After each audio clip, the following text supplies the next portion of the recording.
La mañanera de Ángel de hoy jueves. Una vez que, vamos a decir, no sé si la euforia o la sorpresa o la preocupación en torno al paquete económico y específicamente algunos elementos contenidos en los criterios generales de política económica, regresamos a la pesadilla diaria que es la gobernación que lleva a cabo López.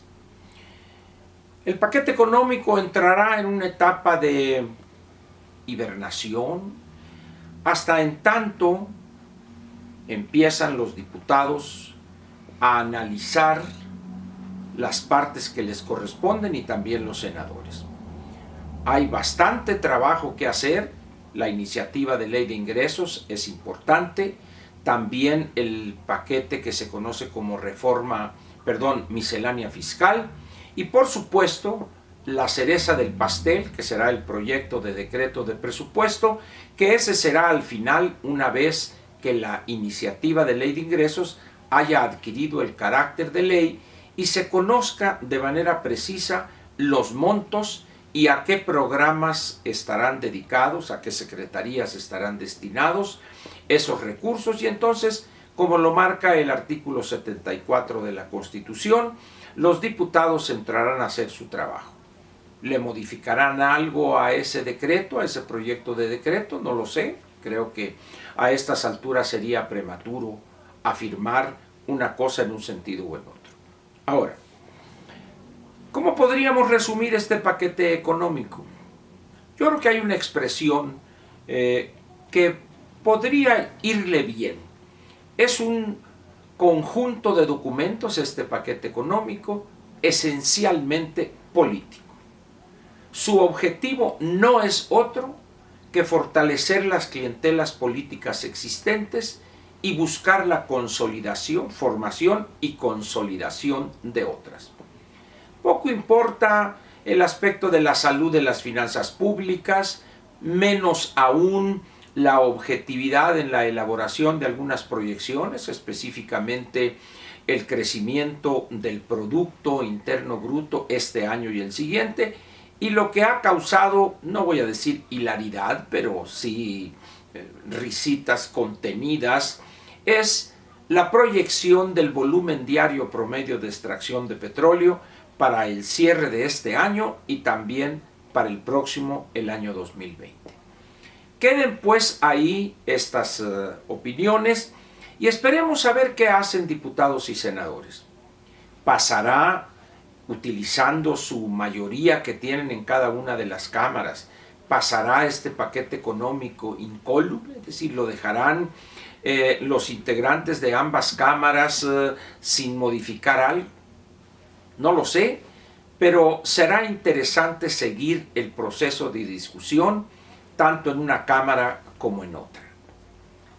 Como usted bien sabe, ingresos es una ley, la ley de ingresos, por lo tanto requerirá una discusión bicameral, y el presupuesto, como también lo sabe usted, lo recuerdo simplemente, será discusión exclusiva de la Cámara de Diputados.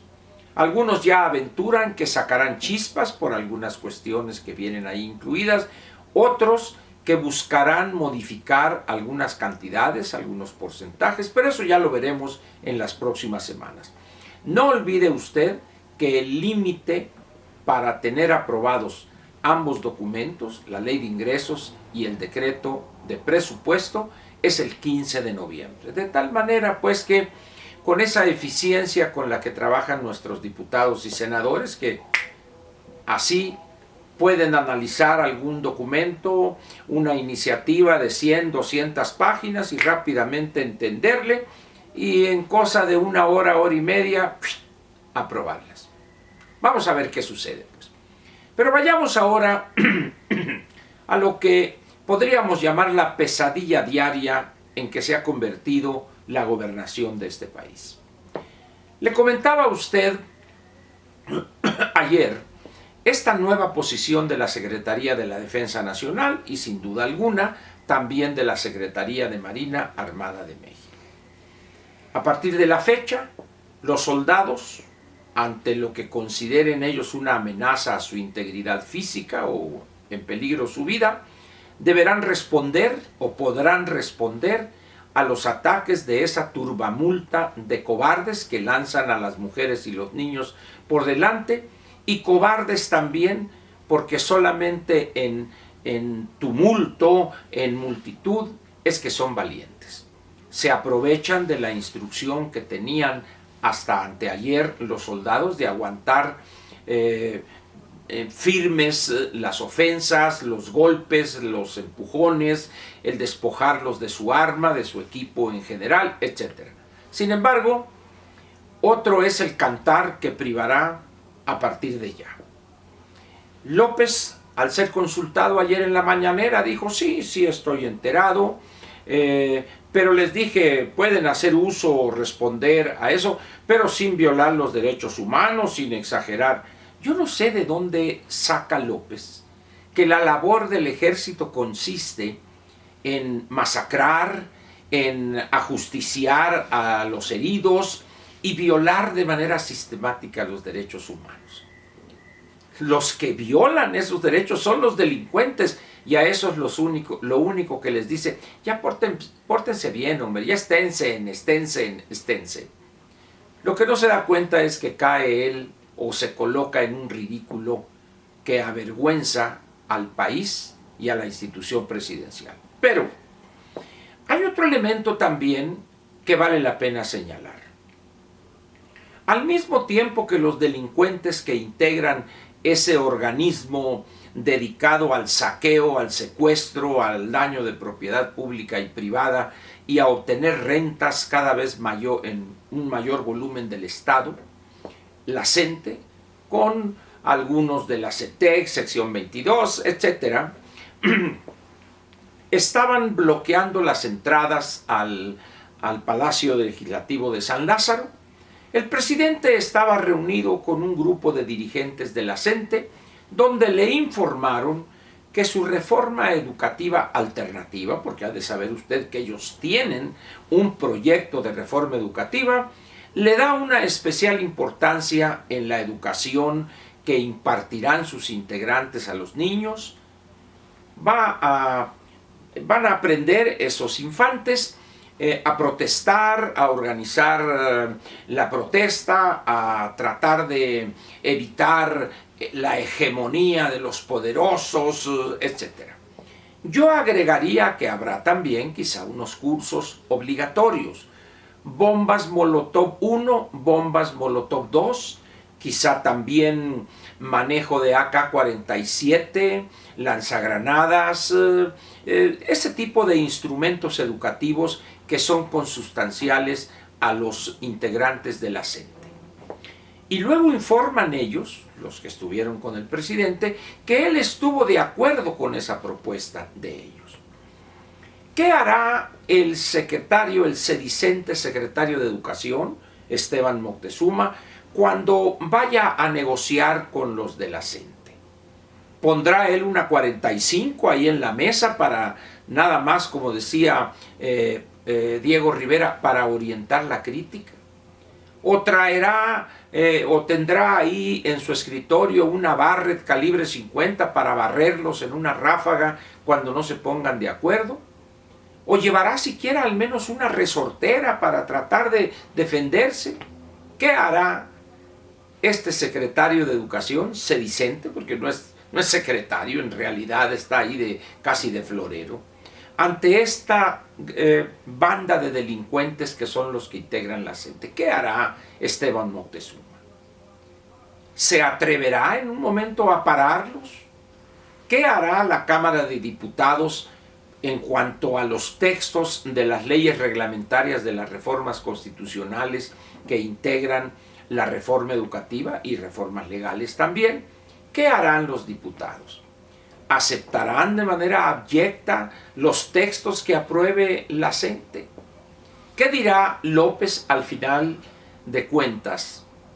¿Qué dirá? ¿En verdad aceptará ese proyecto alternativo de reforma educativa, de educar a los niños en la protesta, en el rechazo de las orientaciones que la Secretaría de Educación Pública establezca? ¿Habrá acaso un régimen educativo propio de Oaxaca, Guerrero, Chiapas, Michoacán? De eso se trata, al final de cuentas será una especie de ínsula y ellos tendrán su propio sistema educativo, que controlarán ellos las plazas, dirán quién sí, quién no. La verdad es que sorprende la debilidad de alguien que llegó con un bono democrático jamás visto en el país. El torrente de votos que arropó a López para llevarlo a la victoria hace poco más de un año era suficiente para poner en su lugar a estas bandas delincuenciales. Sin embargo, prácticamente ha aceptado el mismo presidente de manera pasiva, aquiescente, y estas personas, aprovechándose de eso, siguen delinquiendo.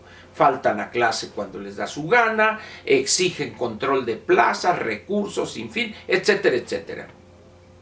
¿Qué sucederá con la educación en esos estados?